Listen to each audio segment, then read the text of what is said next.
Nearby, beneath the Forum of Enlightenment, plasma comes bursting from beneath the ground, completely eradicating it and the bots there. Megatron has made his move. Hey, what's up everyone? James here, and we are back with Dreamwave's Transformers War Within series.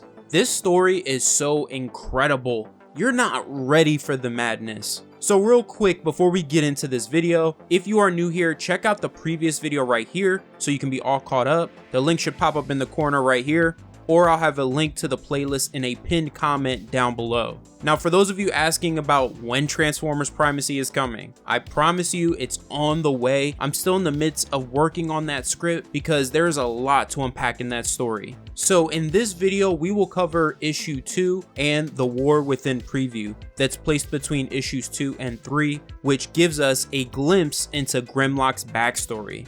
So, part 2 opens in Kaon at the Decepticon Fortress in Kokular. Megatron holds the head of the dead Emirate Zeon, a corrupt politician in Kaon whom the Decepticons bribed into ignoring all of their movements. We are going to see that firsthand later in this video. You all knew there had to be at least one corrupt politician in this story. I love that Emirate Zeon has been reduced to nothing but a decoration for Megatron's throne because his greed blinded him from seeing the uprising he was helping to create. Megatron says his greed gave them the opportunity and his death was the match that set the war ablaze. That was the beginning and this is the end. The Decepticons are really on the verge of victory, and Megatron is confident they'll win the war soon. However, you know the forever loyal Starscream calls out Megatron, telling him that all his boasting of victory has blinded him to what the Autobots are currently doing. He shows the footage gathered by Laserbeak's latest recon, which shows the Autobots preparing to leave the planet aboard their spaceship, the Ark. Megatron calls Starscream a blunt instrument that needs to leave the thinking to him. He admits that he is surprised that Optimus is abandoning the planet, but assures Starscream they're not going anywhere.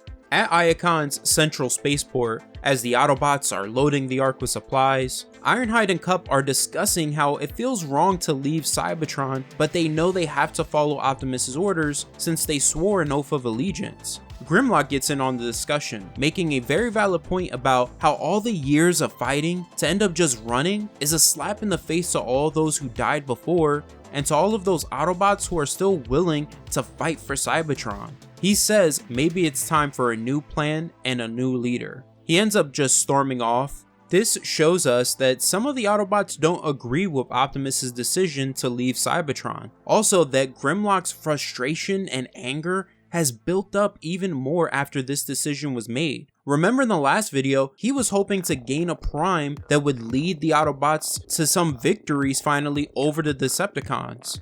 Back at Kokular, Soundwave informs Megatron that the Seekers have been sent away. Now the reason why Megatron had them sent away on a mission 2 that's of little importance is because he specifically wanted Starscream occupied while he enacted his secret plan. Now we don't get a specific reason why Starscream in the issue, but I believe it's safe to assume it's because Megatron already knows he can't trust Starscream and knows he'll backstab him and seize control of the Decepticons the first chance he gets. And like almost every episode of the original cartoon series, he tries to do this.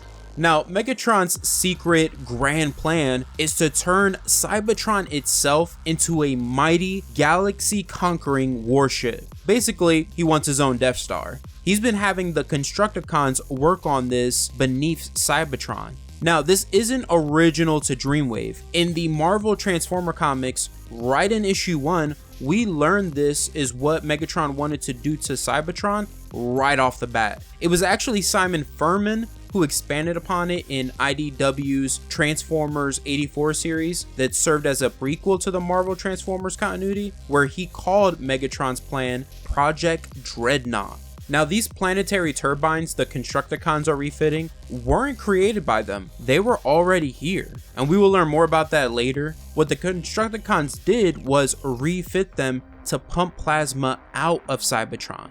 Okay, this is where we'll transition to the War Within preview. Even though it's placed between issues 2 and 3, it really takes place between the panels of issue 2. We see Grimlock sitting in the abandoned Gladiator Coliseum in Kaon. Starscream and the Seekers arrive. Starscream asks Grimlock if he's reminiscing about the good old days. I love Grimlock's answer. He says, "Yes, when I used to beat you to a pulp." Starscream questions him on why he rejected Megatron and sided with the Autobots. He tries to convince Grimlock to join them because he believes Grimlock is a Decepticon at heart. He reminds him that there was a time in this arena where he was with them, enjoying the heat of battle and the kill. He says, "I think the real war is going on in you. I think deep down, you're one of us and you know it." Grimlock replies, "I think you talk too much," and backhands Starscream, sending him flying. Skywarp and Thundercracker draw their blasters, but Starscream stops them. He still tries to push Grimlock to join them. Despite Skywarp trying to stop him, Starscream reveals their mission to Grimlock, which is to take out an Autobot command post. He tells Grimlock he can either warn the outpost or join them in taking it out, to unleash the beast inside of him and never look back.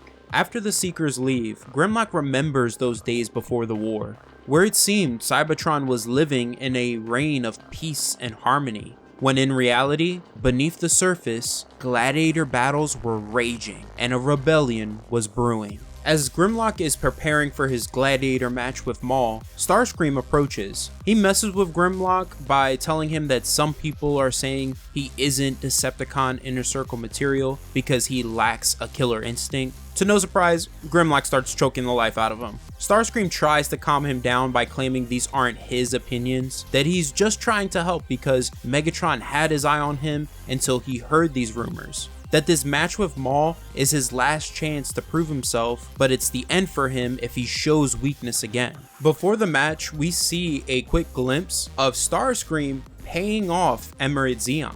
Now the match between Grimlock and Maul begins. When it comes to Maul, he is a character that doesn't matter. This is his first and only appearance. What's important here is what Grimlock says to himself, this revelation he has during the match. He says he always thought very few people had a cage potential to do bad things, but he realizes everyone has it within them, just waiting to be let out. All it takes is the right incentive, and he absolutely demolishes Maul, just letting loose the beast inside of him, and wins the match.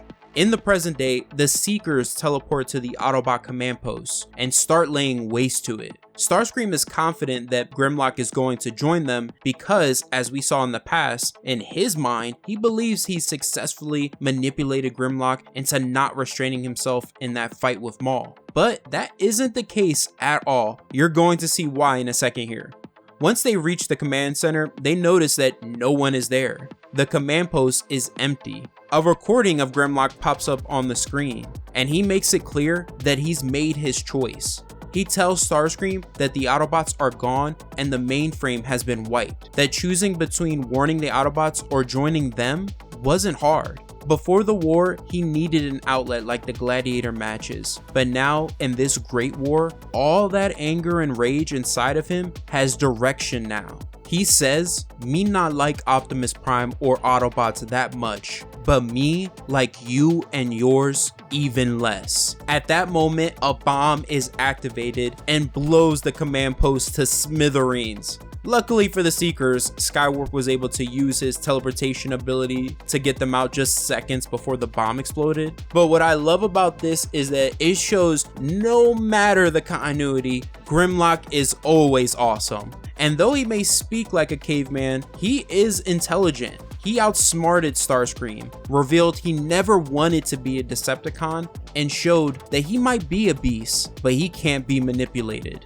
Back in Iacon in the Tower of Pion, Prowl reports to Optimus the progress made on the planet-wide evacuation. He also confronts Optimus on his decision to abandon Cybertron, stating that it's not a popular decision. Now Optimus reveals to Prowl how he came to this decision, and it was by looking at it from a statistical point of view, that all the data he analyzed ended with Cybertron becoming a wasteland if they stayed and continued to fight. Prowl argues though that a decision like that shouldn't be based on any equation, it should come from the spark. Their conversation is suddenly interrupted by an earthquake. Nearby, beneath the Forum of Enlightenment, plasma comes bursting from beneath the ground, completely eradicating it and the bots there. Megatron has made his move.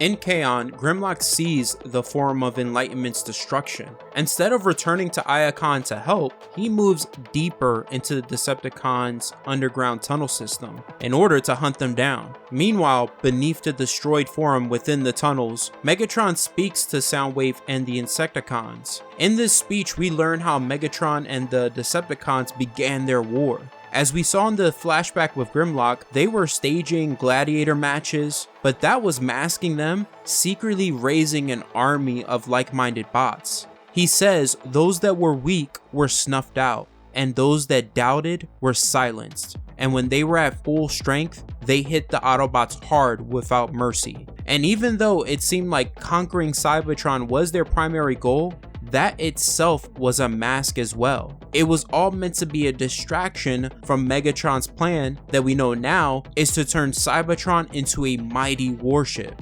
This shows us that Megatron is a strategic genius. He orders Soundwave and the Insecticons to be ready for Optimus and the Autobots' arrival. Once Optimus and the Autobots arrive, they're shocked at the devastation. Initially, they believe it was some kind of accident, but Optimus remembers Umbra's last words to him, which was, "The seeds of destruction have already been sown beneath them."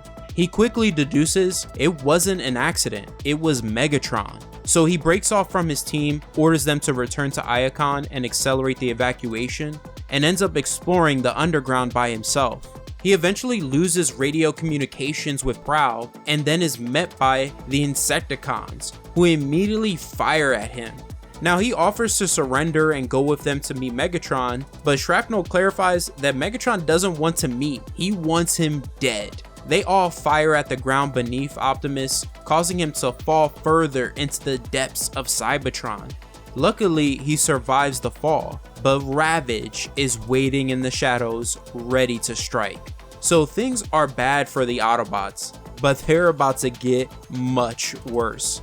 Back at Iacon at the Decagon, which is the Autobots' fortress and is the center of planet security and defenses, as the Autobots debate Optimus's decision to go alone underground, Skids, looking at the center monitors, informs them they have a whole lot of trouble incoming. Seemingly, the entire Decepticon army has arrived at their location, with Shockwave leading them. Through a transmission, Shockwave says, "Autobots, the hour of your eradication is at hand."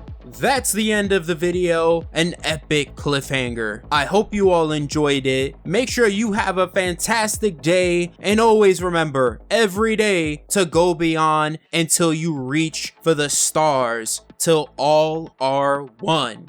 See you later, Beyonders.